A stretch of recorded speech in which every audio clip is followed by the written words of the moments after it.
خبر شامل کرتے ہیں لاہور سے۔ پاکستان کی سابق وفاقی وزیر اور استحکام پاکستان پارٹی کی مرکزی رہنما ڈاکٹر فردوس عاشق نے تاحیات نااہلی کے قانون کے خاتمے کا خیر مقدم کیا۔ انہوں نے کہا کہ جہانگیر ترین کی سیاست میں عملی طور پر واپسی غریب عوام کے لیے خوشخبری ہے۔ جہانگیر ترین کی سیاست کو انتقام کی بھینٹ چڑھا کر داغدار کرنے کی کوشش کی گئی۔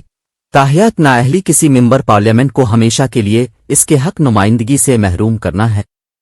قانون میں سزا کا تصور بہتری کی ایک کوشش ہے، اس کا ہرگز مطلب کسی کا حق تلف کرنا نہیں ہے۔ تاحیات نااہلی قانون سے بالا سزا تھی جسے ختم کر کے پارلیمنٹ نے اپنی حیثیت کو منوایا ہے۔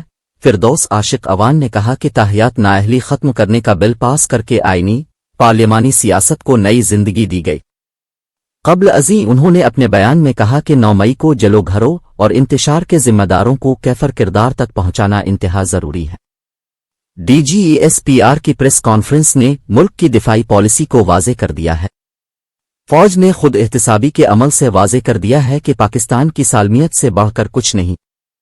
ادارے میں جرنیل سے لے کر افسر تک پاکستان سے محبت ہی مشترکہ سوچ ہے۔ پاکستان سے محبت کی سوچ کے آگے سب کچھ قربان ہے۔ انتشار پھیلانے والے کسی نرمی کے مستحق نہیں۔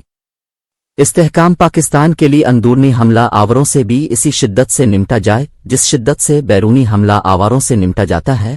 ہر محب وطن کی ریڈ لا پاکستان ہے۔ یاد رہے D G S P R major general Ahmed Sharif نے نیوز کانفرنس کرتے ہوئے کہا کہ کوئی سیاسی لیڈر پریس کانفرنس کرتا ہے یا نہیں، کوئی پارٹی چھوڑتا نہیں، یہ اس کا انفرادی عمل ہے۔